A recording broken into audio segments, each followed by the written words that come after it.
Today you'll open your Instagram, you'll start scrolling reels, you'll see someone saying breakfast आपको लेना ही नहीं चाहिए, fast कर लो, डायरेक्ट लंच खा लो. You go 3 reels down and you'll be like breakfast is the most important part of the day. You go 4 reels down and you'll be like vaping is not as harmful as cigarette smoking. You go 4 reels down and you'll be like, in fact, vaping is worse. You'd rather do cigarette smoke. Who are still believing that vaping and hookah is safer than smoking really need a reality check. The episode that happened with Ibrahimović, he got an ACL. In 6 months, he got back to the pitch. And how is it possible someone, because usually this has never happened in the history before.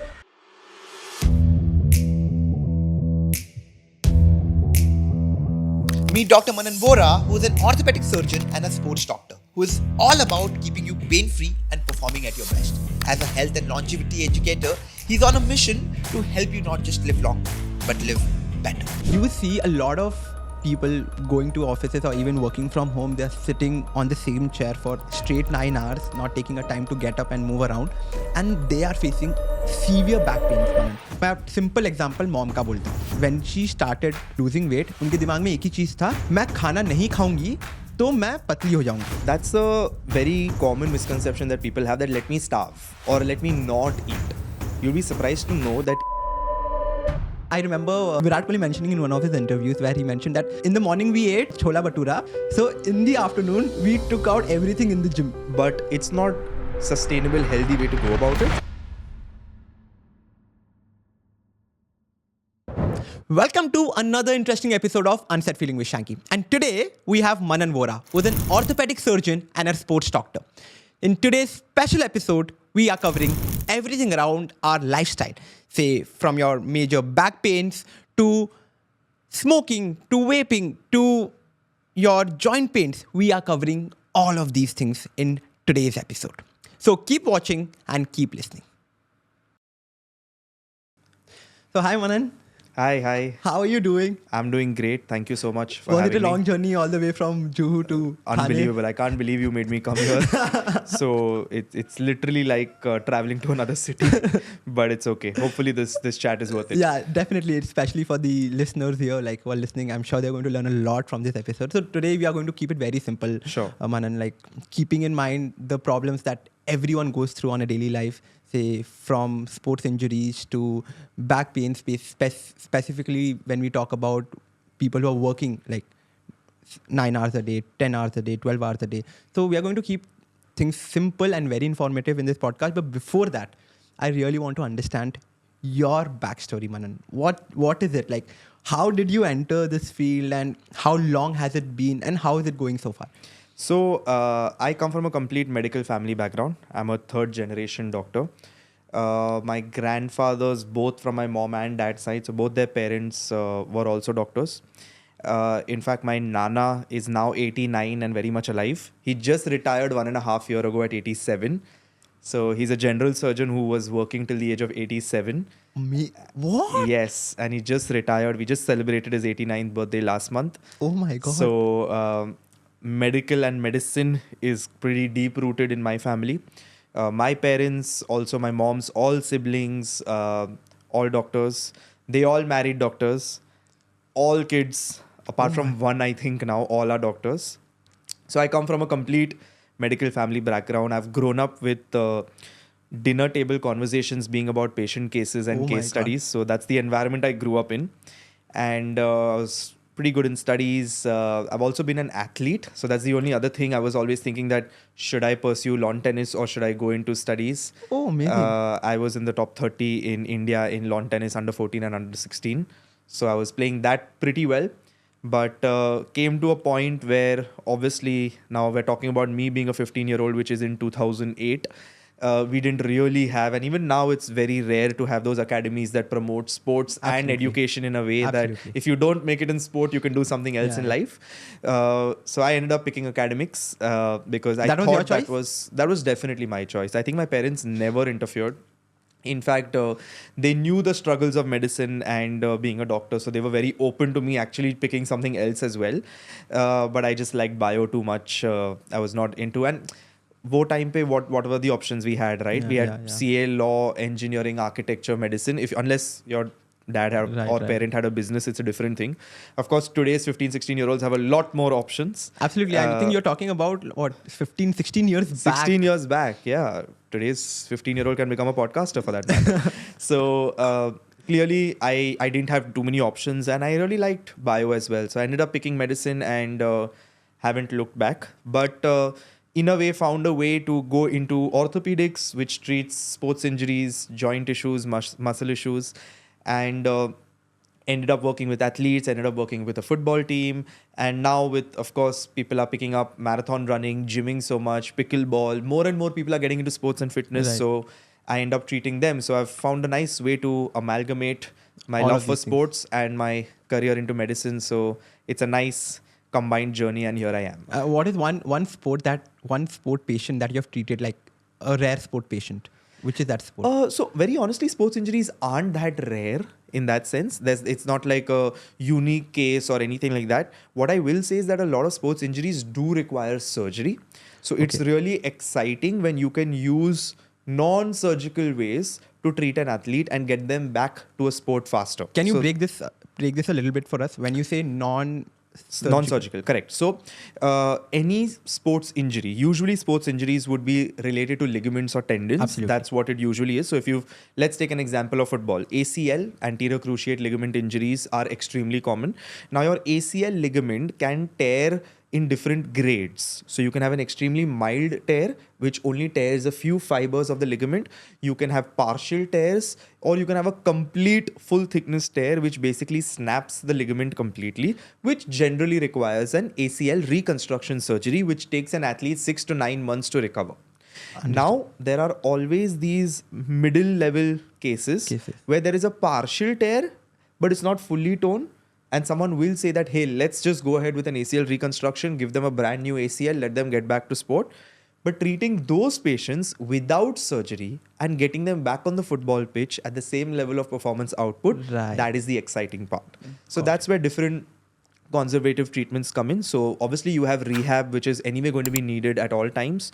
But now we also have a lot of PRP injections. We have stem cell injections that are given into the joint, into the ligament, to help regenerate those fibers as well, and to help and improve the healing and the biologic process. That is what I specialize in. So that is something that is exciting. Of course, you can't give blind hope to patients and say that ye injection le lo, aapko surgery nahi lagegi. That's also not right. But selecting the right patient and then seeing them through that recovery post injection and into the rehabilitation until they get back to sport, and then ensuring that they didn't require surgery at all and their performance didn't get impacted. That is the true success and the feel that really when we makes talk it about better. this, when we talk about surgical and non-surgical, which is expensive? Very honestly, expense depends on a lot of factors. It depends on the experience of the surgeon. It depends on the kind of hospital you choose. It depends on the kind of room you choose. It depends on how many implants are required in your orthopedic surgery, because the implant cost is straight to the company. It depends on the duration of stay in the hospital. It depends on so many factors. So it's very difficult to generalize. Generally, obviously, surgery will be more costly than non-surgical, because surgery will include some implant, it will include an anesthetist, it will probably include an assistant surgeon, it will include an operation theatre cost, it will include 3 to 5 days of hospital stay. So usually surgery will be expensive, but nowadays we also have daycare procedures which involve stem cells, which can cost around 70 to 80% of the overall surgery as well. Amazing. Because doing a stem cell procedure has its own costs. So it's not about a blanket answer. There are a lot of factors, but overall, I would say, of course, surgical is costlier than non-surgical. Yes. I really want to know this, because I'm from a football background, and I think we were discussing this as well before we started the episode. The episode that happened with Ibrahimović. Okay, he got an ACL. In 6 months, he got back to the pitch. Do you think, like, I want to understand, because I'm not from your background. Correct. So I want to understand, how is it possible because usually this has never happened in the history before, where someone getting an ACL and getting back onto the pitch within 6 months. Correct. So how is that possible? So very difficult to comment on a particular person without actually being involved in the case. Like, I would not know what they did in the operation theatre. I would not know. And you can Google all you want. These details won't be released online, Absolutely. right? So exactly. It's about just not knowing what happens in a particular case. Obviously, we'd like to assume that there is no illegal or unofficial kind of treatment happening that gives a player an undue advantage, and obviously that's not what I would imply without knowing anything. But we are trying to obviously improve recovery times. There are new rehabilitation protocols coming in. Like I said, these injection techniques will always improve healing as well. Maybe the surgery that was done with even lesser access and even lesser suture anchors used to repair a particular ligament. It could be so many different factors depending on the surgical technique, depending on how invasive was the procedure, how much recovery would they actually require, and what is the effort the exercise and sports science team has put into the rehabilitation, how committed has the athlete been in actually recovering. Right. One very important factor is just genetics and how a particular body is just built to be able to recover and heal faster than probably any other player as well. So there are too many factors involved. I can't give one blanket answer as to why Ibra got back in 6 months. I would not have that. But usually, how long does it take for someone who's faced an ACL injury and coming back onto the professional pitch again? Correct. So again, newer and newer ACL reconstruction techniques have come to try and reduce this time from 9 months to 8 to 7, and some even claim 6. Again, very difficult to commit to an athlete and say, मैं आपको guarantee दूंगा 6 महीने में आप वो competition खेलोगे. Very difficult to say that. Usually 9 months is a good time frame that we give to get back to sport. Understood. And the other case I wanted to discuss was about Rishabh Pant. Correct. Okay, he met with an accident and again coming back altogether. So do you think, like, as a player, someone who's going through an ACL injury or any kind of an injury, how much effort the player has to put in to get back onto the pitch? It is not only the team, I'm sure. Absolutely. No, you'll be surprised to know that when it comes to athletes, treating them physically is actually easier because they are wired to be trained. They have to keep training. They know that. They don't wake up and go for an 8-hour office job. They don't open their laptop and do anything. They know कि आज मुझे उठना है, ये मेरा workout time है, ये मेरा recovery time है, ये मेरा whatever yoga session है, ये मेरा conditioning है, ये मेरा sport specific training है, whatever it is. Right. They are wired. This is how their day goes. This is how they basically their dopamine hit is when they play the next game, when they whatever score a few runs or score a few goals, whatever is their sport. So treating them physically is the easiest part because that is part of their routine, and there are enough experts for at least this level of athletes that you are talking about. Right. The issue is mentally. Okay. Because for an athlete, the best part of their training routine is the sport training. Right. Okay. Correct. So if you're a footballer, usually football teams will train for 90 minutes to 120 minutes. Maximum 2.5 hours, not more than that in a day. Right. Similarly, cricket sessions can go on 3 hours, 4 hours, net sessions can go on. Those 3 to 4 hours or those 120 minutes are the most exciting part of the day. Now you have to tell an athlete that because you are injured, for the next 9 months, you will go through the same routine without that session. Oh my God. So the issue is mental. The issue is counseling them. The issue is keeping them in a mental state of confidence and willpower that you need to do this at the same level of efficiency without your sport-specific training, which gives you that feel to get back to your optimum level so that you can go back to sport. Right. That is where some athletes require probably mental conditioning. They require therapy sessions. They require a lot of support from the coaches, from their family, from their friends, from the therapist, the physical therapist, the strength and conditioning coach, because if they are mentally not feeling up to it, they will not. It's very unlikely they will go through that session as beautifully as we want them to. And if they don't go through that session as beautifully as we want them to, that delays their return to sport by a week, 2 weeks, 3 weeks, which can be severely impactful for an athlete. Because let's say a cricket player gets injured in November. I'm not talking about ACL. In general, any other injury. He knows IPL is in mid-March. Right. So he has to get ready for IPL. Yes. He has to. He wants to get ready for IPL, right? Yeah. So lot of factors come into it. Physical is the easier one. Mental is the tougher one. I think what you mentioned is so true because I've seen few of my friends. So as I mentioned, I'm from the football industry again, like playing football since childhood. So few of my friends, they've gone through an ACL and they've literally given up like their career. I think what you are saying is so true that Correct. They don't have the mental strength to take it so far. Like एक साल तक train नहीं करना, नहीं खेलना is so difficult. Like for someone who's been playing football every day, telling them कि तुम एक साल तक नहीं खेलोगे, it is so difficult. So I think a lot of people, they give up because of the whole mental health thing. Absolutely. So with that, Manan, I also want to know because I think you have written a book on the same thing. Yes. Can you quickly like tell us and show us? I think we have a copy as well. I have a copy right here, which I'd love to show all the listeners. So here is the book. Yeah. It's called But What Does Science Say? Okay. I've written this with Penguin. Now, this stems from basically we live in a day and age where the amount of misinformation on social media is pretty high. So high. It is so simple for absolutely anyone with no expertise or credibility to today pick up a phone and become an expert on a particular topic probably within 24 hours. Right. So we saw a lot of videos circulating online that basically had contrasting opinions, right? Like today you'll open your Instagram, you'll start scrolling reels, you'll see someone saying, breakfast आपको लेना ही नहीं चाहिए. Fast कर लो, direct lunch खा लो. Example. Correct. You'll go 3 reels down and you'll be like, breakfast is the most important part of the day. You'll go 4 reels down and you'll be like, vaping is not as harmful as cigarette smoking. You'll go 4 reels down and you'll be like, in fact, vaping is worse. You'd rather do cigarette smoking. Oh my God. You'll go 3 reels down and say whey protein is causing kidney damage, liver damage. You'll go 4 reels down and say if you're not consuming enough protein, please take whey protein. So there is so much misinformation. There is so much noise on social media, and we live in a day and age where a little bit of fear mongering and smarter hooks can make you go more viral than someone giving correct information who probably doesn't know how to package it perfectly or did not have that sensational statement to make at the start of their video, which did not keep the viewer hooked for longer. So their video didn't get enough views. So the idea was to collect 101 topics that were most searched on Google, on Quora. We even asked GPT. We saw online. We found 101 health topics that are the most debatable. Okay. And we said, what does science say about them?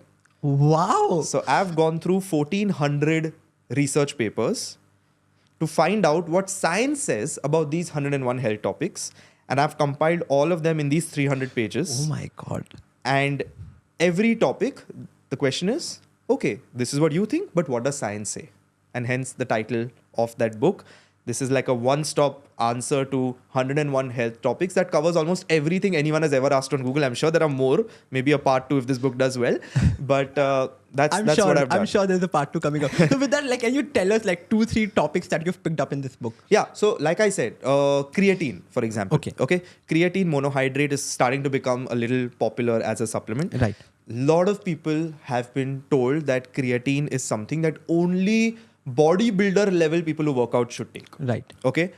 This book will tell you that creatine monohydrate. Do you take creatine? Yes, I do. Lovely. But this book will tell most people that everyone can take creatine monohydrate 5 grams per day, irrespective of whether you're a teenager, whether you're an adult, whether you're a parent, whether you're a grandparent, whether you are 98 years old, even you can take creatine monohydrate, because while it works beautifully for your workout performance and for your muscle health, it is excellent for your brain health, for your cognitive function, and to keep your memory intact. Latest research has shown that creatine monohydrate is actually helping in preventing dementia and Alzheimer's. Oh, amazing. So literally everyone should take it. So this book will dig deep into the research on creatine, for example. So no matter and tell you, they are into sports or... It doesn't matter. Everyone, all our parents, grandparents, kids, everyone should be taking creatine monohydrate because it is impossible to get it from the food.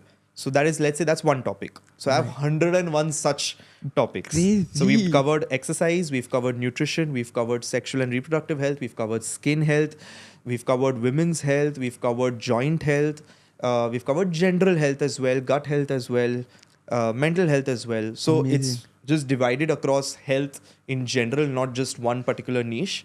We've picked the most commonly asked 101. And it's all in one place. Great. Now. And I've been seeing those stories on Instagram, Manan. Yes, like a lot of people, like, I think it's not even a week that you've launched this. Correct. Yeah. So in fact, it's not even published. So you're getting one of the first few copies today. Oh, amazing. It's getting published on 23rd December. Right. So probably when this airs, it would already be out. Yeah. So we went on Amazon pre-order live on 9th December. And in 22 hours, it was the #1 book on health. And number 8 overall in the Amazon best-selling rankings. So we had a good opening, but now we've got to sustain, and hopefully that happens. How long did it take you to finish this book? 10 months. 10 months, in and out. Oh, 10 months in the middle of my orthopedic practice and content creation journey and running my nutrition company. So this is early mornings and late nights work for 10 months. I did not do this full time, obviously, but I've just worked overtime to get this done. How do you feel, man? Like, okay, personally, did you ever have this idea of like, okay, maybe there'll be a time where I would want to write my own book? Absolutely not. It just came into the picture. I had no intention of doing that. There is no way I would have done this even 16 months ago if you asked me. I had no intention of doing this. How did this idea pop up and how so did you... I'll tell you how it popped up. I was in the process of creating a WhatsApp comic. Okay. So I was thinking that chalo, Instagram pe followers hai, LinkedIn is doing very well. I'm the most followed doctor in the country on LinkedIn today. Wow. So LinkedIn was doing well. YouTube is something that I haven't been able to crack yet and hopefully in the future, but YouTube required a lot more time involvement. Right. There is something like a WhatsApp comic I thought of, that let's create a comic with fun characters who are giving information in different ways. Understood. And, it just goes out on this was even before WhatsApp channels came. So I was like, we can do it on WhatsApp communities. Great. Okay. Also, Finance with Sharan has a WhatsApp newsletter, which Okay. I think he sells for 99 rupees a year. So because of that, I took inspiration from that and said, why not start something for WhatsApp? We can probably monetize it, probably not, but let's reach an older age group that is very active on WhatsApp who is not watching me on Instagram. Right. So I created 5 comics with a designer, super informational and all. And I did them. Then I took a couple of people's opinions. Now I luckily knew an editor at Penguin who saw it and they are like, dude, this is nice. Why don't we do it at Penguin? I said, Penguin would want to publish something I write and I'm not an author. I don't know how to become an author. So he was like, why are you doing this on WhatsApp? Why don't you think of doing it in a way where it outlives you? Because क्या करूँगा मैं WhatsApp पे वो एक के बाद एक डालूँगा. And I thought I'll probably release 1 a week or 2 a week. So that will die off in 6 to 8 months. Why not create a product that lasts for the next 100 years if it does well for that matter? Books outlast people. Yes. So I was like, okay, here are some 5 samples. They're like, can you convert this to articles and send? Because putting it as comics is not going to work on this. We cannot sell a 299 rupee book with caricatures and color. That's not possible. Yes. So I took 10 days more. I converted those 5 comics into 5 separate articles of 200, 250 words, 350 words. And I sent it across to him and they had an internal editorial meeting. It took 2 weeks. They approved it. They said the next level is the sales and marketing. They took it to sales and marketing. After 2 weeks, they approved it. Within 1 month, I had a contract in my hand. So my journey was very different. I didn't write a manuscript. Usually what authors do, they write a manuscript. They spend years writing a manuscript. Then they send a part of it with a proposal to multiple companies. Absolutely. I got a book deal from Penguin before a book. Amazing. Just with 5 chapters. 5 chapters as in literally 5 less than articles 3 to 4% of the book. Yeah. Right? So that's how we came up with it. And then we brainstormed together. They said, okay, we're living in an era where people's attention span is very low. So instead of writing a paragraph heavy book, let's write 101 mini articles. I was about to say that because I think I definitely knew about this book, but I did not know like how you've like broken it down. Yeah, it's into like mixed. You can open this page and start reading this. Exactly. That's it, and that's the length, 3 pages. This is amazing, yeah. Then you can open this and read this, and this is 3 pages. So you can take 3 minutes, 4 minutes, and read one. And that's how 101 are. There's no continuation. It's not even divided as exercise, nutrition, sexual health, mental health. Whatever it's you want nicely to mixed. It's nicely mixed up. This is amazing, Manan. Yeah. I think this is one kind of book where, like, because I am someone who cannot read long books Exactly. like at a time. So I think I also prefer, if you see most of my novels are basically the chapter novels. Say there's chapter 1, chapter 2 with different stories. I think this is something on the... Absolutely. And I've kept my original idea of characters intact, which I had in the WhatsApp comic. Yes. So the whole book is written in a conversational style format. So for example, my friends and I got on a bus and headed to Manali. In the middle, we stopped somewhere. We noticed this. My friend said this. I said this because this is what science says. Oh my God. I attended a wedding. There was an uncle ahead of me in the buffet line. He saw something over there and I heard him talk to someone else and say, ye mat khao, isme ye hai, na ye hai. But is that what science says? Ki uncle, aap aise hi bol rahe ho. So this is so cool, yeah. So the whole book is written in a conversational style with day-to-day incidents. It's not a medical heavy or a technical book at all. It's just written from day-to-day incidents that happen between people. So that when anyone across in your life you come across who says that, "Arey, isme ye mat karo, ye karo." You hand over the book. You hand over the book and say, Dr. Manan says that this is what science says. So that's the concept. Great, yeah, Manan. Congratulations on that. Thank you so much. Manan, Thank I want to ask you, do you believe in something called like good things come to you? Because this is something that, as you mentioned, you never expected. It just came and you took that opportunity and it is again, you deserved it because you were working towards something like that, and the opportunity came to you, you grabbed it, and now you're here. Do you believe in something like that? So, I'm not a very big believer in destiny. I feel that there's a lot more that is in our control than iske naseeb mein to ye likha hai kind of vibe. What I do feel is that if you have done everything from your end to keep opportunities coming towards you, then they will come. Right. That's what I feel. It's not कि अगर तुमने कुछ किया ही नहीं है तो it's unlikely. So the God helps those who help themselves kind of thing. Yeah. So for example, I told you I know an editor in Penguin. How did I know that editor in Penguin? Because Ishan Sharma and Kushal Lodha wrote a book Right. about other co-founders and all of that. Yes. Now they wrote a book, they sent me a free copy. Through that, I networked with them and I asked them, oh, this is cool, man. Who is your editor? How did you all make a proposal? They told me about their editor in Penguin. That's when I just dropped him a WhatsApp. I said, hey, man, I just got your number from them and I would love to just know who you are, what's happening. There's 3 WhatsApps we exchanged. I never spoke to him for 6-8 months. He was lying there in my WhatsApp. I wrote those 5 comics. I sent it to him. Today I have a Penguin book. Oh my God. So again, when I contacted him or I took his number, I had no idea that मैं कभी Penguin के साथ कुछ करूँगा. I was like, यार किसी का number मिला है मैं हाई तो बोल के छोड़ के ही जाऊँगा. So I go out of my way to network with people, to meet people, to just kind of get introduced because you never know when something may strike up. So I kind of created that opportunity for myself.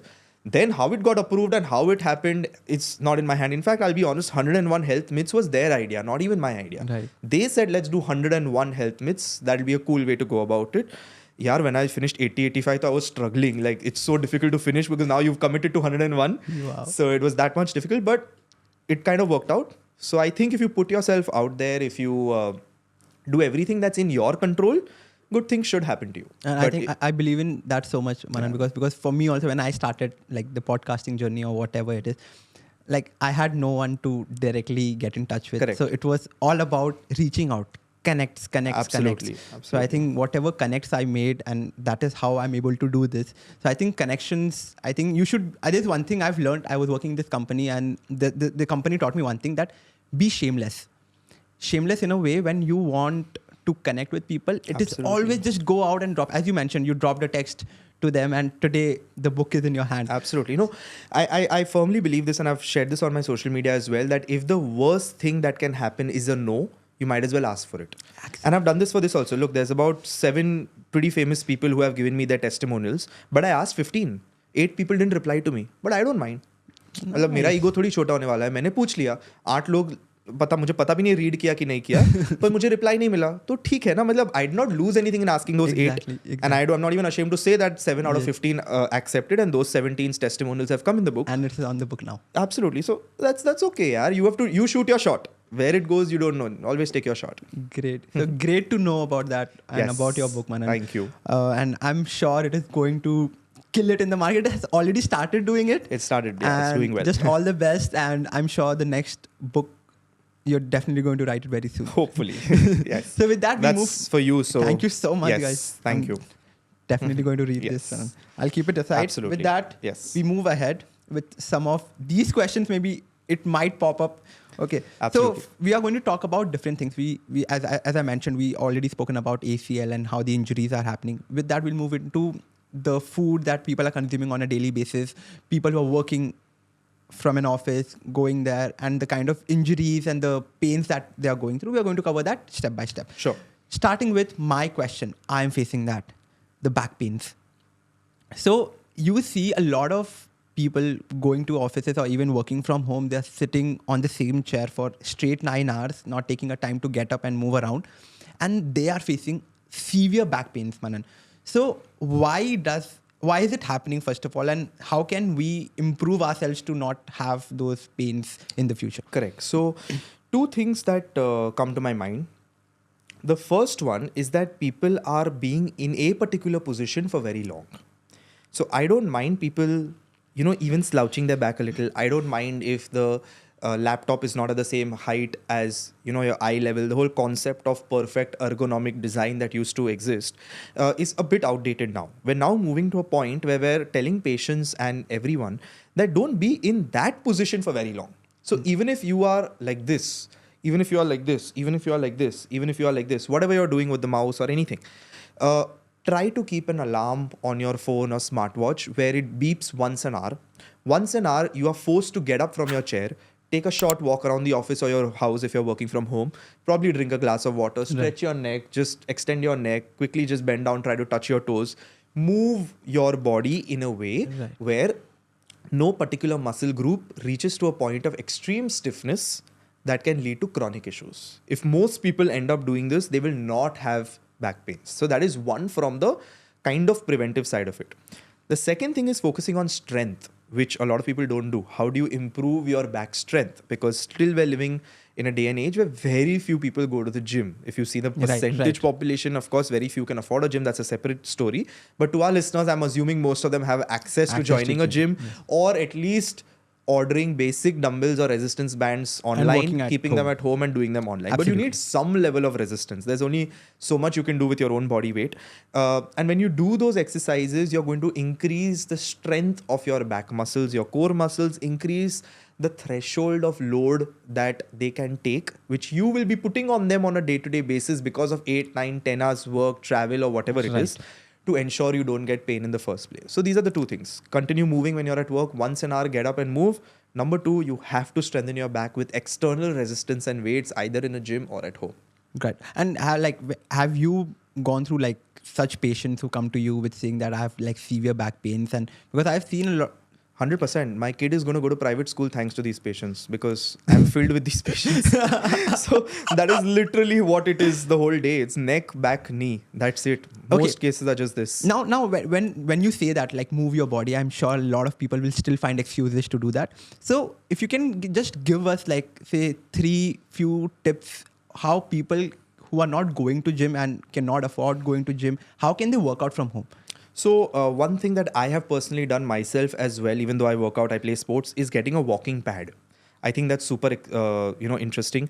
They're not even that expensive. Okay, you can order it online. It's like the walking part of a treadmill without the whole extra part. You're just walking on it. It's just a walking pad. So it just goes on that and walks. So whether you're watching shows, you even get these really high desks which can be put. So you can take your Google Meets, your Zoom calls, you can work on your laptop while you're doing your steps. Wow. So you're not really bound to a chair. In fact, I've gone for a corporate wellness talk to one company and convinced the company to buy 5 of those and keep them in a part of the office. Amazing. So that's a great thing they ended up doing. And I still get messages from people of that company that we've walked 3,000 steps in our 8 hours of work only. We were working on our desk. We knew we had a 1 hour call. We went there, we walked and took the call on our headphones. Amazing. So that is something maybe companies listening, if someone can do this, it's a very small investment for a company, but it will change your employee wellness. It will improve their productivity. You can maybe have a fun challenge in the office that who walks the most steps in a week and maybe reward someone. Great. So that is something interesting that they can do. Next, I would strongly suggest is, do you only want to discuss exercise related or in general anyone? In general anyone. Yeah. The next thing is especially people working from home, working in corporates. Recently, I went for a podcast to a very big company. I won't take the name. As soon as I finished my podcast, it was around lunchtime and they had a studio in the company as well, in the office. I came out and the only thing I saw was delivery app bags. No one brought food from home. Everyone is only ordering from, and I'm not taking the names, you know the names, and I have nothing against those companies. It's just that you are so used to in 4 clicks getting whatever you want, and you don't want, and a lot of these people must not be living with their families. They may have come from other cities or whatever it is. I know situations can be tough, but obviously you don't want to buy your own groceries. You don't want to have your own cook or maid or cook yourself. You don't want to worry about the utensils and all those things that come with it.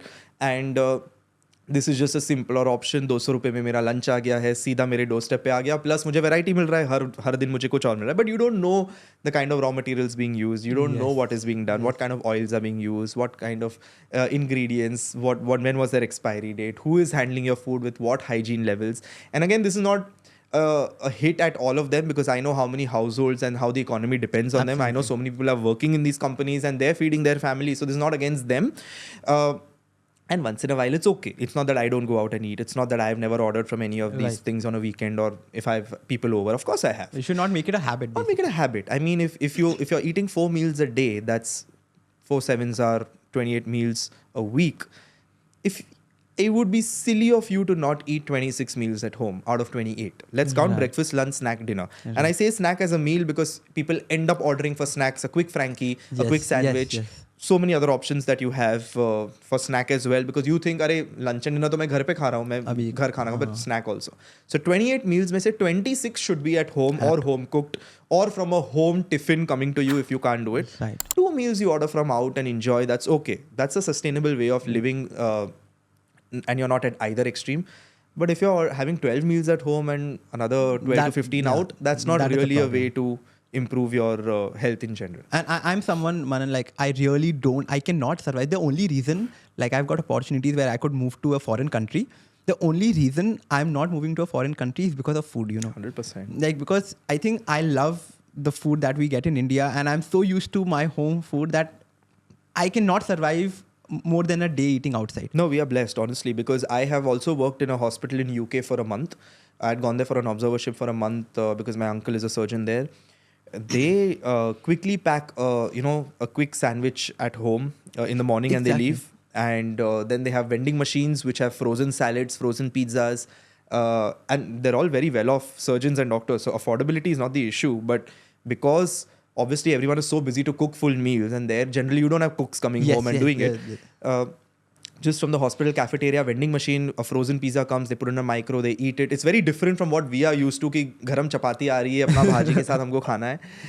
It's not easy to live that kind of lifestyle, and it comes with its own health issues as well. So how and when you talk about these delivery companies, again, we are not naming any of those. How has it impacted our lifestyle? Because यार आज अगर मैं यहाँ पे बैठा हूँ, मेरे 5 minute में मेरा को कुछ मिल जाएगा. So how is it impacting? क्योंकि पहले at least when there was nothing like that, we used to make an effort to go to the kitchen and cook something for us. So how is it impacting our lifestyle now? I mean, overall, you're becoming lazier, right? There was a time when grocery shopping was a thing that either you or someone at home had to do. Exactly. It was now what? In a few clicks of a button, the groceries are coming, fruits are coming, everything is coming, your whole meal is coming. So in general, you're not even walking to the grocery store, you're not even cooking yourself or getting it cooked from someone. Right. And of course, like we mentioned, you don't know what you're consuming. So in both cases, you're ending up consuming more calories when burning lesser calories. In general, you're becoming unhealthier by doing that. When we talk about calories, Manan, like what's that ratio? I don't know, and maybe a lot of viewers who are watching this episode do not know about how much calories you should consume, you should burn on a daily basis. If you Correct. So there's no one size fits all for everyone. So there are a lot of calorie calculators, maintenance calorie calculators you'll find on YouTube. If you just search maintenance calorie calculator, you'll find multiple formulas based on your age, height, gender, the kind of lifestyle you have. Okay. You'll get a rough idea of number of calories. If you consume those many calories, let's assume for someone like you, it may be 2000. Okay. Example. Now, if 2000 is your number, if you consume 2000 calories per day, your weight will remain the same. Got it. The whole noise about calorie deficit, and I'm sure that's discussed everywhere online as well, is consuming lesser than 2000 calories so that you are in a deficit, so that you will end up losing weight. If you need to put on weight, for really skinny people, you may need to put on weight, you need to eat in a calorie surplus. That's few calories above that 2000. Right. Now, a safe number for a good amount of weight loss is generally 10 to 15% calorie deficit from your maintenance calories. Of course, there are people who go up to 25-30% also. They do a 500 calorie deficit also on a 2000 calorie diet. It's okay. It's doable for a certain amount of time. But a safe one, since we're not discussing a particular case, would be a 250 to 300 calorie deficit on a 2000 thing, which means you need to consume 1700 calories per day. And then you will lose weight in a significant manner. Now, here's where it gets tricky. Losing weight can also mean that you're either losing muscle or losing fat, or partly both. Obviously, we want to lose fat. We don't want to lose muscle. We want to preserve muscle. And that's where protein intake comes in. That's where weight training comes in, because we are able to increase our protein intake, which is very important for our muscles. And we are resistance training to preserve our muscle mass and increase our muscle bulk. So what comes down then is your fat.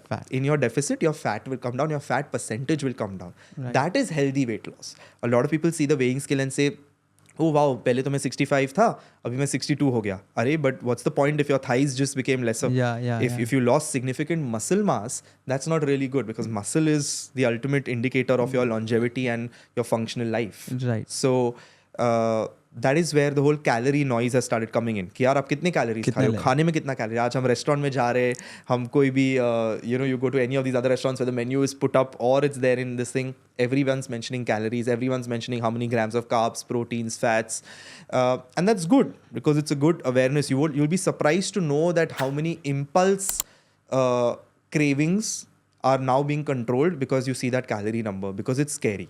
Because we also have smartwatches that are telling us how many calories we are burning. Exactly. So when you play football for 1 hour and it shows 550 calories burnt, of course, that is a separate debate how accurate it is. Let's count it as 300 calories would be more realistic. And then you go to a famous coffee shop, without taking a name again, and you see over there that your medium size is 474 calories. And you're like, wait, I just played 1 hour football, that's 300 calories. I sweat my ass off and that's 474 calories. Now I don't feel like having that. And so because that was written over there, psychologically you decided that you don't want to have it. If it was not written, you'd be like, हाँ यार दे दो, उसमें क्या है, coffee तो P रहा हूँ मैं.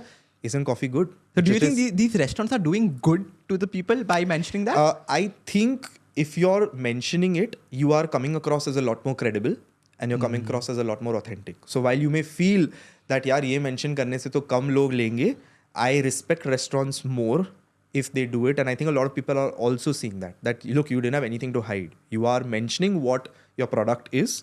And of course, once in a while, if I want to have that product, I will have it. Even I go to that coffee shop once in 3 months and I do have it. Or if I'm at an airport and I do take it. It's not that I don't. But at least I know what I'm going in for. And then I look at my watch and then I'm like, oh, I'm at 8,000 steps. Today I'll walk to 15,000. Okay. So you can increase your... You can increase, no? Because like I said, the deficit can be created in two ways. Yes. You can either consume lesser or you can burn more. You'll still be in a deficit. Makes sense. So I think I remember Virat Kohli and Anushka mentioning this. Virat Kohli mentioning in one of his interviews where he mentioned that one day I went to eat, in the morning we ate Chola Bhatura. So in the afternoon, we took out everything in the gym. So I think that is how... I mean, that's right. But it's not, again, a sustainable, healthy way to go about it. But I think, but they do it like very rarely. Very rarely. Once in a blue moon, they'll do something like that. So, I mean, I always like to preach a sustainable way to go about it. See, if you're going to let it affect your mental health, where अभी तुम्हारे friend की शादी है और तुम buffet देख रहे हो और तुम्हारा मन कर रहा है और you have been disciplined for most of the year and you're doing well, at that point, if you say that, अरे यार मैंने आज खाया, कल मैं थोड़ा ज़्यादा workout कर लूँगा, that means it's mentally affecting you in a way where you will compromise on your enjoyment of the taste of that food in front of you. Okay. So don't let it play on your mind in a way where, you're like, इतना हिसाब भी नहीं रखना है. If you're disciplined throughout the year, you can afford a few days here and there, like a vacation or things like that, and you will be okay. Your body will respond. Your body will respect you if you've respected it throughout the year. You can't say that I will enjoy 300 days and be disciplined 65 days. It's the other way around. So you don't believe in cheat meals, basically? I believe in cheat meals. I don't believe in cheat days. Okay. I believe in cheat meals, but I don't get a different level of dopamine rush by calling it a cheat. You're getting my point? I just call it that, why not? It's a weekend.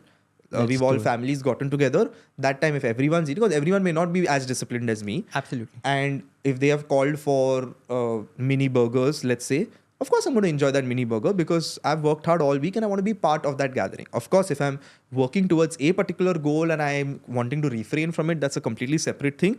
But then my mental happiness to reach that goal should be that high that it gives me happiness. If somewhere in my mind I'm saying that सब खा रहे हैं मैं नहीं खा रहा हूँ, but ठीक है Manan, you can do it, but सब खा रहे हैं यार, मतलब why are you doing this to yourself? किसको impress करना है? Then it's playing on my mind. You might as well eat it and enjoy it and then figure it out. पर इतना over calculate करके आज मैंने खाया कल मैं 2 किलोमीटर और भागूंगा is not. I love how you said that. So and break this myth for us, Manan, क्योंकि मैंने जितने भी जो friends हैं and anyone who's trying to lose weight, okay, उन लोग के दिमाग में ये है, जैसे मैं सिंपल एग्जांपल मॉम का बोलता हूँ, ठीक है, अपने मॉम का. When she started losing weight, उनके दिमाग में एक ही चीज़ था कि मैं खाना नहीं खाऊंगी तो मैं पतली हो जाऊंगी. Correct. That was the idea and I am telling you from my moms point of view how is it outside and what's the truth behind it? Correct. So that's a very common misconception that people have, that let me starve or let me not eat. You'll be surprised to know that eating the right type of food in the right amount at the right time can help you lose more weight than not eating it. Okay. Yeah, said that statement very carefully. So It's more about the proportion of carbs, proteins, fats that you consume, even fiber during the day. It's about the amount of calories that each of those foods have to help you reach your goal.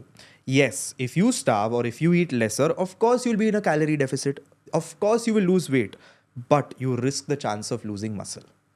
It's very difficult for you to preserve the muscle in your body while you are in a calorie deficit unless you eat enough protein, which is where having 1.5 grams per kg of body weight protein is super important. Right. So if your mother, for example, is going to starve throughout the day and think that मैंने कम खाया तो वजन कम होगा, weighing scale पे तो कम होगा, लेकिन आपके body composition पे बहुत ही वो effect करेगा.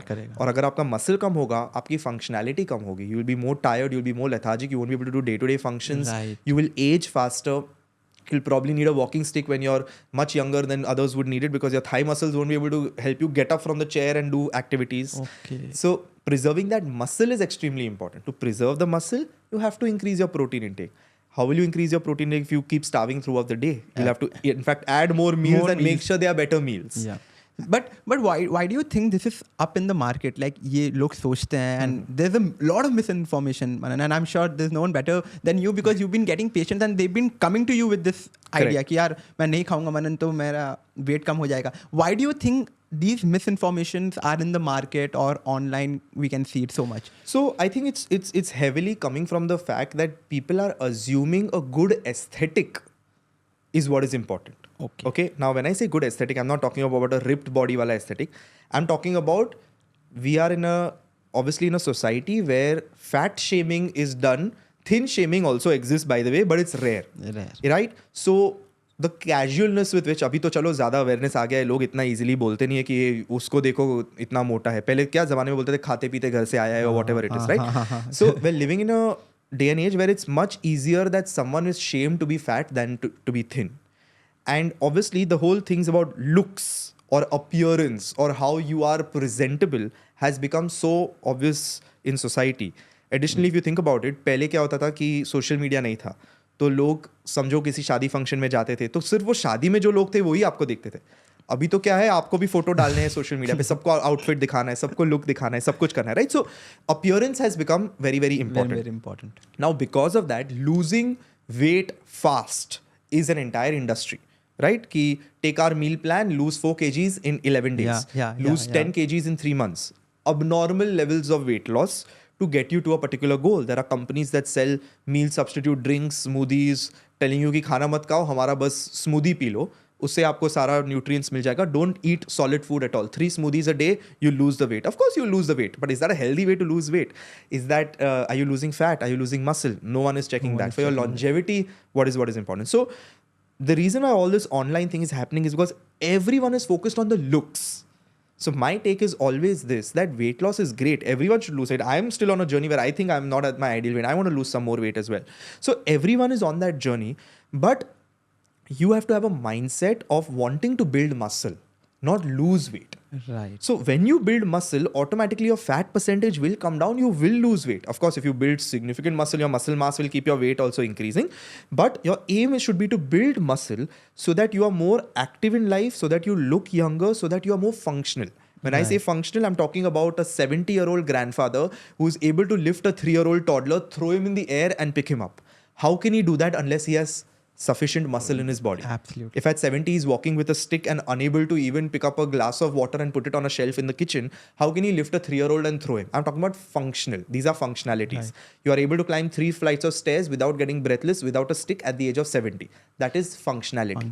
So when your focus in your even 20s, 30s, 40s changes to how your life can be in your 50s, 60s, 70s and 80s, your mindset to weight loss will change. So focus on building muscle, not losing fat. Fat will come down.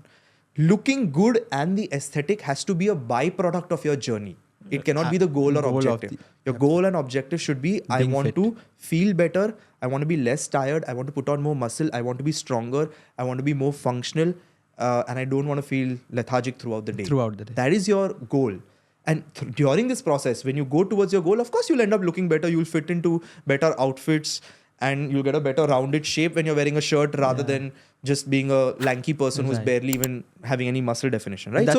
That's such a good point you mentioned, Manan. Like, I think that people should stop focusing on like, this is how I should look. They should more focus on, this is what I want, basically. Correct. I want to eat well. I want to do, and everything will fall in. It will fall in place, yeah.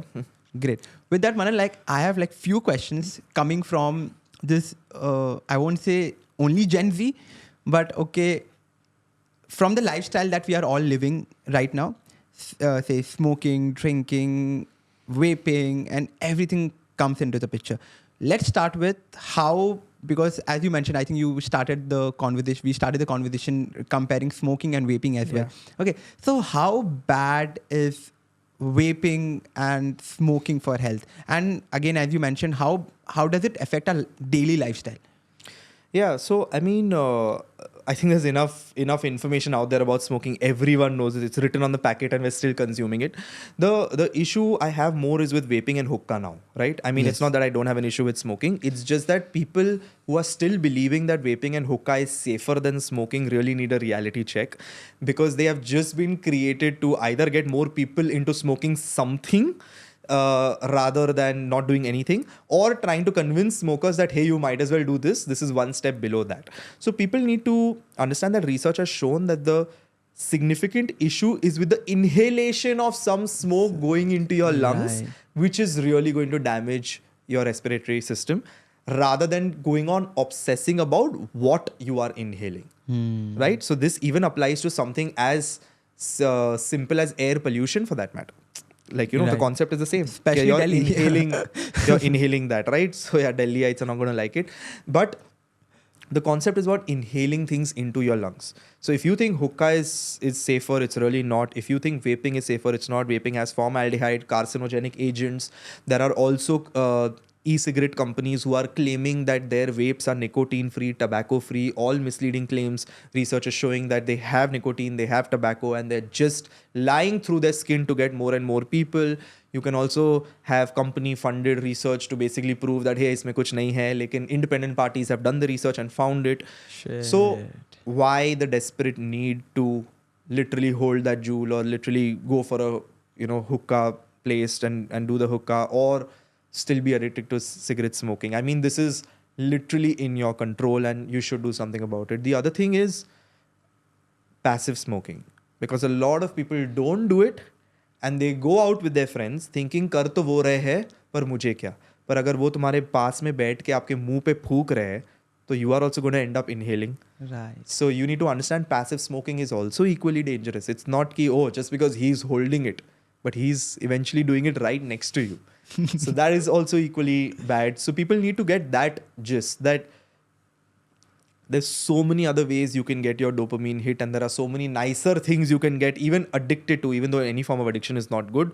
But it could be a sport, it could be an adventure thing, it could be a hobby, it could be an instrument, it could be books, it could be anything that you could get addicted to. Why choose a substance that's going to harm your body? And I mean, it's not really a secret anymore in 2024. Right. So I think, do you think also it is also the society pressure, like how just because my friend is doing it and he looks so cool, smoking, vaping? No, 100%. I think I've lost a few friends in my life because we all were so much into sports.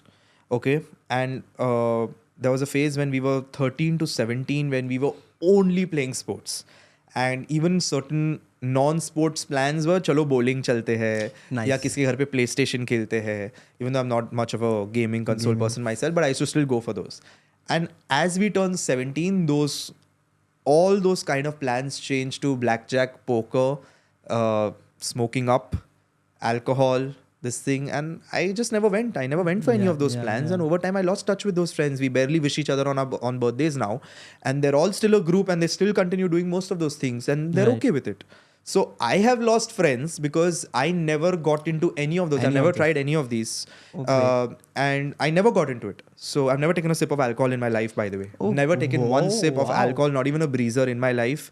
I've never tried hookah, smoking, anything. And was it like you always didn't want to? I mean, it's tough for me to remember because people have asked me this so many times. But I think my parents did give me a brief about all of this as I was growing up, and it just stuck with me. But as I try to remember my younger days, I don't remember an obsession from them saying that don't do it, don't do it, don't do it. इतना भी कुछ नहीं था.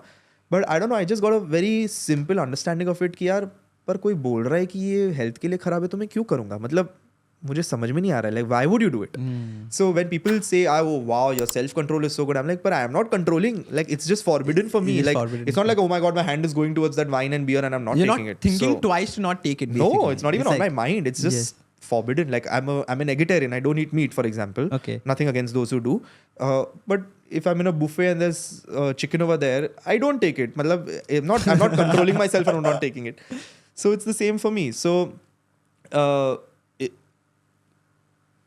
do I feel I'm happier right now not having tried those and lost out on a few friends? 100%. I'm okay with it. You end up finding people who understand that, or that's not a deal breaker for them. And not like they ever said कि यार तू ये नहीं करता है तो हमारे साथ मत आ. पर अगर आपका हर weekend plan वही है तो मैं आपको मिलूंगा ही नहीं 4-5-6 महीनों के लिए तो क्या होने वाला है? Of course we're going to drift apart. So I've lost. So for you, Manan, as of now, what is your poison? I don't think I can call it poison. What I will call it is what gives me a dopamine hit. Yeah. For me, it's sports. It's always been sports. So I work out 5 times a day. I go for football twice a week. I've recently picked up pickleball. So I am ready to, I mean, again, that's debatable because people may say you are in a position to say that, but I'm ready to lose income if I'm getting to do those things, because that is what gives me the joy and this thing. Like, for example, I feel my screen time is not good. For example, it is not good. That's a confession. I'm not proud of my screen time. And I'm generally very quick with replying or doing anything. क्योंकि यार अगर तुम patients भी देख रहे हो तो even between patients and all you get 2-3 minutes. You can quickly reply, give an approval for something, do something. And I'm not saying wala time pass wala, work wala replies or whatever it is. But when I'm playing sports, I don't even think about my phone. Absolutely. I don't even touch my. I know. ज़रूरत ही नहीं है मतलब. So that is my dopamine hit. Like, I just need to be active, be moving, playing a sport. Never thought about any of these other substances or anything. And with your busy lifestyle, how do you manage? Because a lot of people will have this question, ki, Manan, like you are a doctor and you are definitely seeing so many patients like every day. How do you manage your day? One thing that fortunately works in my favor is that my workplace is within 1 kilometer of my residence. So in Bombay, that's a very big thing, and likewise in Bangalore, is that you're obviously saving on travel time, which is a privilege that many may not have. Absolutely. And I accept that. So that is where I'm saving a few, probably at least an hour a day, because most people would be traveling 30 minutes to go somewhere at least. अब आजकल तुम 4 kilometre भी जा रहे हो अपने office में तो भी आधा घंटा लग जाता है ट्रैफिक में. Correct. So one place where I'm saving up is that. The second thing is that I decided very early on that I don't want a job. मतलब मुझे किसी के साथ काम नहीं करना है. So I took my time, like I told you, I've been to 4 different cities. I've been in Chennai, Kolkata, I've been in Bangalore and Chandigarh, where I have worked with senior orthopedic surgeons. I've learned what I had to, and now I've come back and I've decided मैं किसी और के लिए काम नहीं कर सकता हूँ. Not because मेरे को कुछ ego है, पर मुझे मेरा टाइम कंट्रोल करना है. कोई मुझे बोलेगा नहीं ये टाइम से ये टाइम आना है. I will control my time. So even right now, I work out from 11:30 a.m. to 1 p.m. every day, which is in the middle of the day. That the time is fixed, you mean? Its time is fixed. So its time is fixed. Mondays are my rest days, which is why I'm here with you today. Okay. Yes, which is why I've picked Monday. So Amazing. 11:30 a.m. to 1 p.m. Tuesday to Sunday, I am in the gym. It's blocked in my calendar. No one can take that time away from me unless I have to go for something that I cannot give up on, because that is something that I can't give up on. But no one will tell me, come here. Patients will message, anything will message before 11:30, after 3 p.m. 3 p.m. So 11:30 to 3 is my time. I'll shoot my content. I'll eat lunch at home, because again I have the privilege of going back home. So few things worked out in my favor. Few things I have decided, and this does mean I make lesser money a month than I would have, but it's okay, because this is the way I am. And you're happy with that? I'm very happy with that. That is the freedom for me, that I decide my time. No one decides my time. I want to go on a vacation 6 days from now, I will go. I don't have to ask anyone if I can go. I love that. Again, it comes from a privileged background, which I'm very grateful for and humble to accept, that I can take those decisions because of everything else in my life. I completely accept that, and this is something that everyone may not be in a position to have.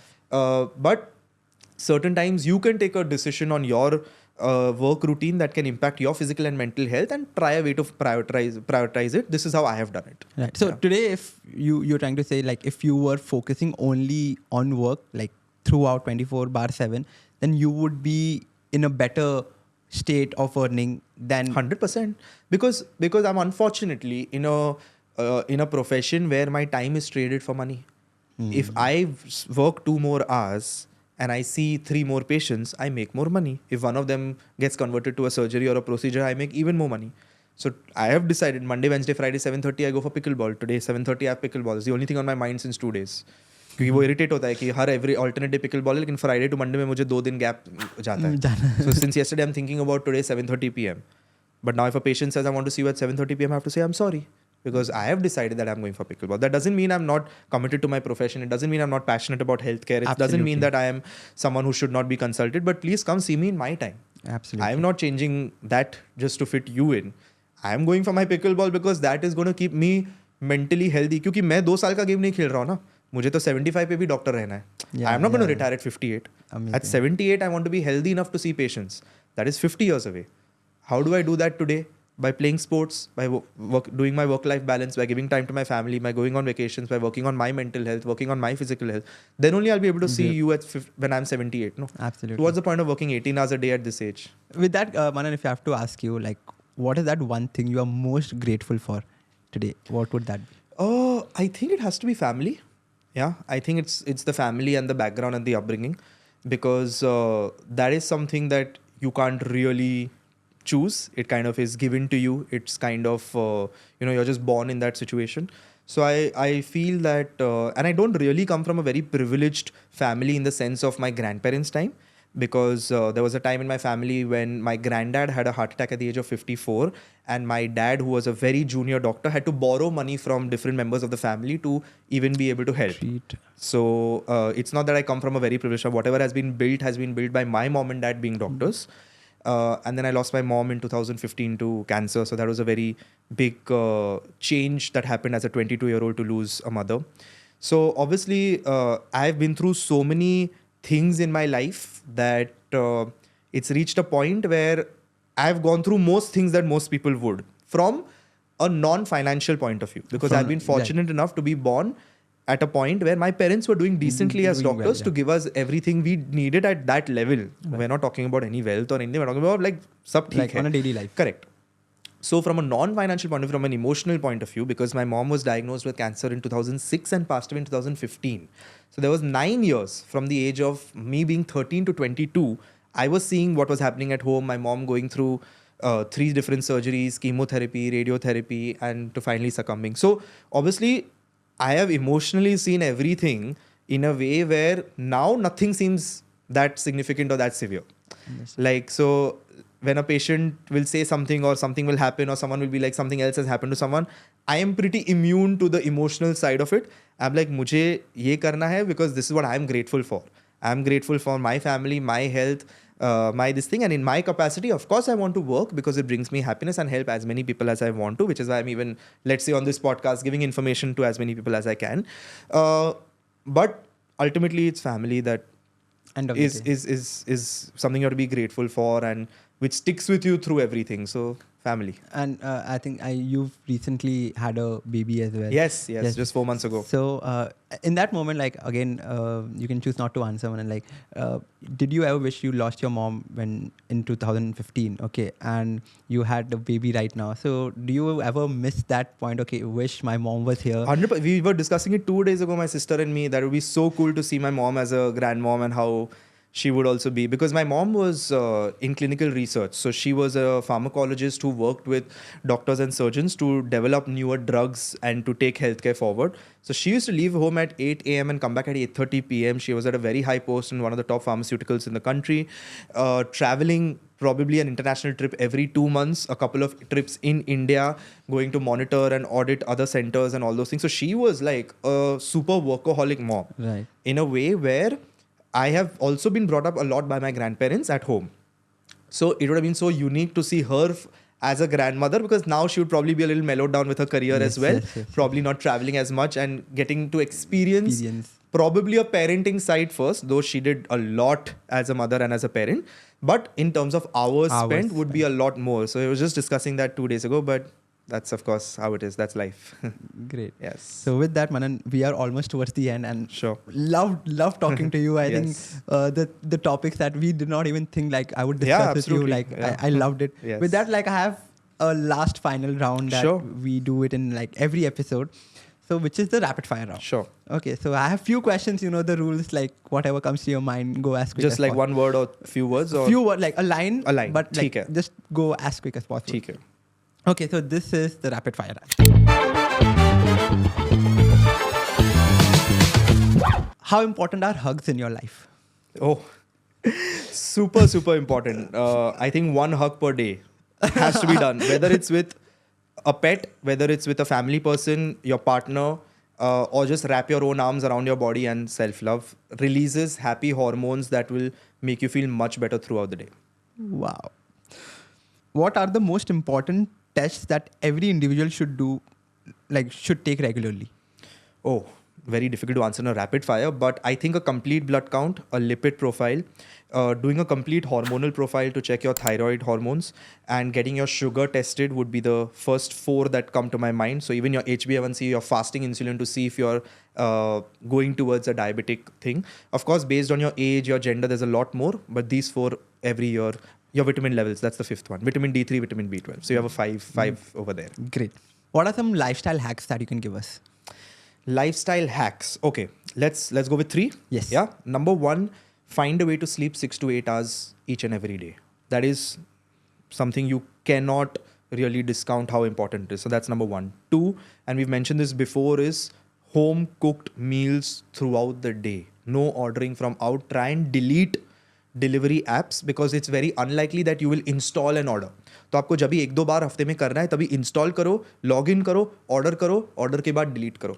Very unlikely कि आप हर बार install कर जाओ. Great idea. Number 3, put your phone aside at least 2 hours before you sleep, because the amount of content you are consuming, the amount of different things, the amount of thoughts in your mind that are being formed are also going to keep your mind extremely clouded and not going to put you in a sense of calm so that you can sleep peacefully as well. So reduce your phone usage, sleep 6 to 8 hours, and delete the delivery apps. That is amazing. Yes. That is great. 3 things that every parents should stop feeding their kids. Stop feeding the kids. Okay, again, answer can change a lot based on the age of the kid, but let's try and keep it generic. One is your milk companies that promote height growth and have a lot of sugar. Right. I've tried to avoid names so desperately while saying that statement. I have few names in my head. That's 1. 2 is normalizing biscuits, because people think biscuits are very casually given. कि biscuit में क्या है? No, biscuits have a lot of sugar. That's number 2. And number 3 is delaying the initiation of desserts as much as possible. Because very early on for kids, birthday cakes become a very obvious thing. I have seen kids eat slices and slices of cakes and parents think this is absolutely normal. So milk companies, biscuits, cakes / ice creams. Any dessert. I'm not saying stop completely or, milk companies, rubbish, biscuits, rubbish, dessert, sugar, once in a while, okay. But do it in a way where it's a real special occasion or a reward to a kid, not like a, अरे यार, हर हफ्ते आप 2 slice cake खा रहे हो. No. 3 things to do regularly to have a better lifestyle in the gym. Better lifestyle in the gym? Yeah. Okay. Definitely train each body part at least once per week. That's 1. 2 is do 2 sessions of HIIT, which is high intensity training, 20 minutes twice a week with a 2 to 3 day gap. So that gets your heart rate up and that's a good amount of cardio. And number 3, don't waste your time unnecessarily doing more and more ab exercises, thinking you will get abs by doing them. Ab exercises are done to strengthen your core muscles, not to get abs. Abs are made in the kitchen when you go on a calorie deficit diet. Great. I love how you said that. Okay. What are some tips for quick, healthy meals for people with limited time? Okay. Again, let's think of 3. The first one is embrace protein supplements, because you'll be surprised how easy it is to mix a scoop of protein supplement in water and take 25 grams of protein. It's very difficult to consume 25 grams of protein otherwise. Number 2, really embrace Greek yogurt if you can afford it. It's not that costly also, but Greek yogurt is great because you can very easily put some seeds in it, put some berries in it, maybe a few dry fruits in it if you want to, and have it like a quick Sunday or something like that in the middle of as a mid snack. It's something that you can absolutely do. And third, very important, is when you start each and every meal, ask yourself, when the food is in front of you, where is the protein? If you look at your plate and you can't see a protein source, that's the wrong meal for you. So Get that mindset first. Every meal in front of you, but isme protein kidhar hai? That's the first question that should come to your mind. Right. Now, just to add on to that, Manan, so how do people get to know, like, because people are still not knowledgeable enough to know what food gives you what protein? Correct. And how can they find it out? Like, Correct. So, I think most people now know vegetarian sources and non-vegetarian sources of protein. Again, very simple to Google and find out what your veg options are, what your non-veg options are. The other thing you can do is you have some very good apps. You have Healthify Me, MyFitnessPal, which basically tell you to enter your meals in the app. So let's say you have a roti, you have dal, you have vegetable, you have dahi. You enter one bowl, this on the app. It tells you this plate has 12 grams of protein, 64 grams carbs, 12 grams fat, or whatever. So you have so many platforms that give you that information even if you don't have that knowledge. And you need to make sure that each meal has at least 25 grams protein, because most individuals in the 50 to 80 kg bracket would require at least 85 to 125 grams of protein, which means if you divide it by 4, you need 20 to 30 grams per meal. Per meal. So if your app is telling you this plate has 20 to 25 grams, go ahead and have that meal. If it doesn't, rethink your choices. Great. 3 things that we can do regularly to keep our joints healthy. Okay. Number 1 is incorporate strength training. You have to. If you're not adding resistance, you will not be able to preserve muscle mass. Ultimately, muscles are the ones that are all over the body and connect all the joints as well. And it is super important, for your joint health. Number 2, focus on your vitamin D3 and calcium intake. So focus on foods that are rich in vitamin D3 and calcium. In case you have a vitamin D3 deficiency, you can definitely supplement. And number 3, focus on mobility and flexibility also. So it's not just about building muscles and building strength. So whether it is doing some stretching exercises, whether it is using a foam roller, whether it is doing an entire mobility routine, very simple. You can YouTube mobility routine, 10-minute videos, do a follow along workout as well. I think these 3 things and your joints will more or less be healthy. Okay, one very important thing, sorry, I should mention that first, is ensure you're not overweight or obese. Because if your overall weight is only high and you're in the obese category, the amount of weight that is on your joints, the load that your body is taking is much higher. How can workplace support the employees' physical and mental health? So I give you one idea, walking pad. That's number 1. Try to get your employees to take calls on a walking pad so that they end up walking more steps. That's 1. Number 2, probably have constant awareness and education sessions with experts so that they constantly come and educate them about different things about health, so that at least once they are aware, they can take actionable steps. I'm sure corporates and companies have enough budgets to arrange these sessions or arrange expert talks that can actually help, educate people. Number 3 is HR or anyone responsible should have constant mental health checks with the employees and everyone working to make sure they are in a stage of life where they are able to be productive at work also, and they're not suffering from anything, because red flag signs can be caught very early on, which can lead to some sort of help and support being given, probably reduce burnout and fatigue, reduce suicide rates, reduce whatever else that can cause depression, anxiety, or any other mental health disorder. The last one. Okay, this is my question basically. How bad is it for us when we crack our fingers? So, and this is an article in my book as well. It's absolutely okay. Yeah, I recently saw a reel by one doctor who's made an entire video about how it's not good to crack. I'm sorry, but I don't agree with it at all. You can crack all you want. It's not going to be any issue. We just have gas bubbles in our joints that are getting formed. When you extend your fingers, when you flex them, these gas bubbles are only bursting.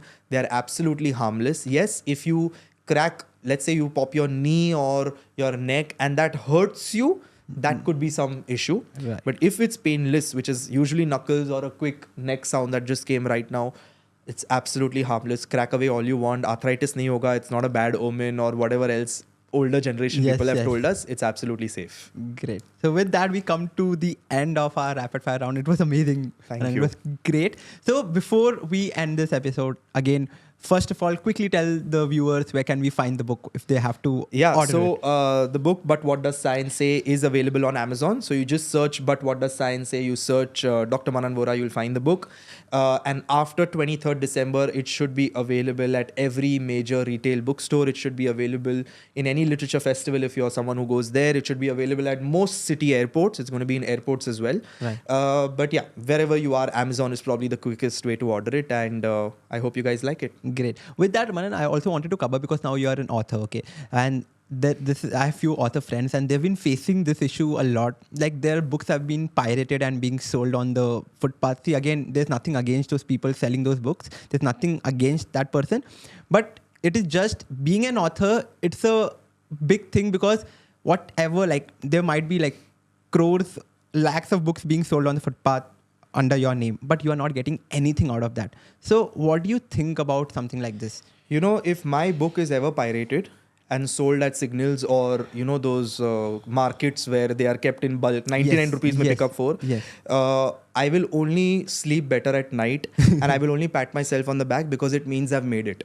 Absolutely. Have you ever seen a book that's not famous enough over there? You've not. Not at all. So not only if that book crosses a certain amount of sales and creates a big enough impact will a pirated version be made. Right. I want to see a pirated version of my book, because it will give me an inner sense of happiness. That's number one. Right. Number two, I know I will make 0 rupees from the royalty of that book. I know Penguin will not make money from that book, but someone will. So I'm happy they are getting money. Got it. Number three, can you imagine if you're on every signal and someone throws your book, and fortunately my book has my cover, I'm getting a lot of face value over there as well. Absolutely. So even if someone is not buying the book, they're seeing my face on the window, they're seeing my face in the market. If anything, it's only going to boost my personal brand. So मुझे कोई objection नहीं है. Of course, a more diplomatic answer would be that stop piracy. I'm not promoting the industry. Right. Yes. But personally, It is my sign that I've made it in life. Absolutely. With that, we come to the end, Manan. Thank you so much for being here and Thank you for giving having us me. all the information. I just can't wait to read the book now. Before coming to the episode, like for the podcast today, one of my very close friends, so she knew I'm like shooting with you. So she told me, Shanky, once he gives you the book, give it to me first. I want to read it. Done. So again, just to say that, congratulations on your book, Manan, and I'm sure it is going to kill in the market. Hopefully. And all the very best for Thank you so everything much, that you Shanky. Thank you for having me. do. Great. Thank you for watching this special episode with Manan Vora. If you've enjoyed this episode, don't forget to like, comment and subscribe to this channel, because your one subscription can bring a big change in our lives. With that, we'll keep giving you best of the best episodes in the future. So stay in touch and stay here.